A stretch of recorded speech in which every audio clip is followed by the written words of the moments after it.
அனைவருக்கும் இனிய புத்தாண்டு நல்வாழ்த்துக்கள். இந்த வருடம் உங்கள் வாழ்வில் வளமும் நலமும் பெற என்னுடைய வாழ்த்துக்கள். இன்னைக்கு நம்ம வீடியோவில் அசைவ உணவு பிரியர்களுக்கு ஒரு அவேர்னஸ் வீடியோ பார்ப்போம். அதாவது கொஞ்ச நாளைக்கு முன்னாடியெல்லாம் அசைவ உணவு சாப்பிட்றது அப்படிங்கிறதே ஒரு அதிசயமாக தான் இருக்கும். ஏதோ ஒரு நாளைக்கு ஓய்வு நாளில், விடுமுறை நாளில், அல்லது திருவிழா, நோன்பு அந்த மாதிரி எது ஒன்றா தான் அன்னைக்கு தான் வீட்டில் அசைவம் சமைப்போம். அப்படி இருந்த காலகட்டம் மாறி இப்போ தினம் தினம் அசைவம் அப்படிங்கிற காலத்துக்கு நம்ம வந்துட்டோம். அதனால இந்த அசைவத்தை பற்றி நம்ம தெரிஞ்சுக்க வேண்டிய விஷயங்கள் நிறையா இருக்குது. அதை பற்றி இன்னைக்கு நம்ம வீடியோவில் பார்க்கலாம். மட்டன், மீன், இறால் இதெல்லாமே நம்ம ரெகுலராக வாங்குகிறோம். அது வாங்கும்போது எப்படி அது தரமாக இருக்குதா அப்படிங்கிறத நம்ம எப்படி பார்த்து வாங்கணும் அப்படிங்கிறத இந்த வீடியோவில் நம்ம இன்றைக்கி பார்க்கலாங்க. இன்னும் சப்ஸ்கிரைப் பண்ணாதவங்க சப்ஸ்கிரைப் பண்ணிட்டு வாங்க, வீடியோவை பார்க்கலாம்.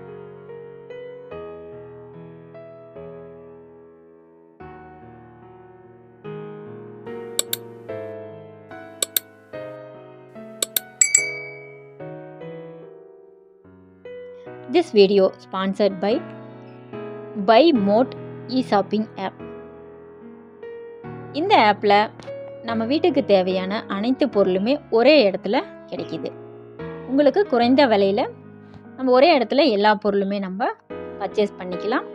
என்னென்ன பொருள் இருக்குன்னு பண்ணால், சமையலுக்கு தேவையான பொருட்கள், personal care, bakery items, snacks items, health drinks, baby care items, readymade foods, oral care, puja care, freshener and cleaner, detergent and dishwash, health ஹைஜீனிக்கு அது ரிலேட்டடான ப்ராடக்ட்டு, பியூட்டி கேர், கூடவே நம்மளுக்கு வெல்கம் கிட் உங்களுக்கு கொடுக்குறாங்க.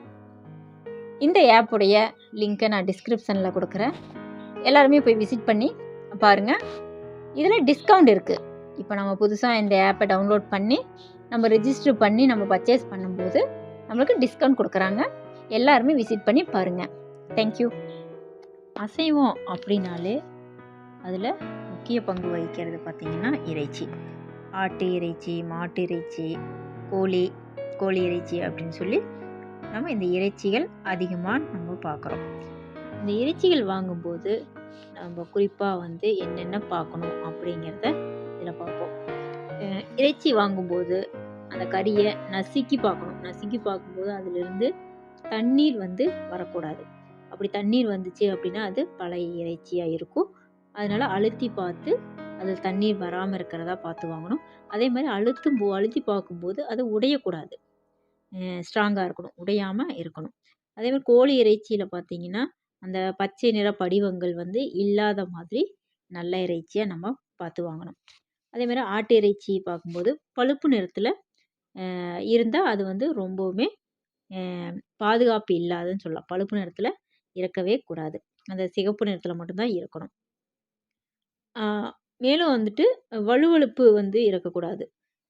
வழுவழுப்பு இல்லாமல் ஒரு பட் ட்ரையாக நல்லா இருக்கிறதா பார்த்து நம்ம வாங்கிக்கணும். அதே மாதிரி அசைவத்தில் மீன் முக்கிய பங்கு வகிக்குன்னு சொல்லலாம். மீனும் அதிகமாக அசைவத்தில் நம்ம சாப்பிட்றோம். அந்த மீன் வாங்கும்போது நம்ம என்ன கவனிக்கணும் அப்படின்னா, அந்த மீனுடைய கண்ணில் நம்ம வெளிச்சம் அடித்து பார்த்தோம்னு சொன்னால் அது எதிரிகளுக்கு இருக்கிற இது பிரதிபலிக்கணும். அது நல்லா பிரைட்டாக தெரியணும்.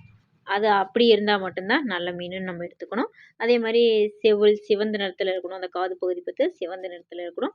அது நீல நிறத்துலையோ அல்லது பழுப்பு நிறத்துலையோ இருந்தால் அது கண்டிப்பாக சாப்பிடக்கூடியது அல்ல. அது நம்ம சாப்பிடவும் கூடாது. அடுத்ததாக பார்த்தோம்னா நம்ம இறால். இந்த இறாலும் அதிகமாக எல்லோரும் விரும்பி சாப்பிடக்கூடிய ஒரு அசைவ பொருள்னே சொல்லலாம். இந்த இறாலில் கண்டிப்பாக நம்ம அந்த குடல் பகுதியை, அதுக்குள்ளே இருக்கிற குடல் பகுதியை அகற்றிட்டு தான் நம்ம சாப்பிடணும். அதே மாதிரி தலைப்பகுதியில் மஞ்சள் நிறத்தில் பொட்டு மஞ்சள் கலரில் இருக்குது அப்படின்னா அதையும் நம்ம சாப்பிடவே கூடாது. அது உடலுக்கு நலத்துக்கு தீங்கு விளைவிக்கும். இந்த வீடியோ உங்களுக்கு ரொம்பவும் பயனுள்ளதாக இருக்குதுன்னு நினைக்கிறேன். இந்த வீடியோ உங்களுக்கு பிடிச்சிருந்துச்சுன்னா மறக்காமல் சேனலை சப்ஸ்கிரைப் பண்ணி இந்த சேனலுக்கு சப்போர்ட் பண்ணுங்கள். தேங்க்ஸ் ஃபார் வாட்சிங்.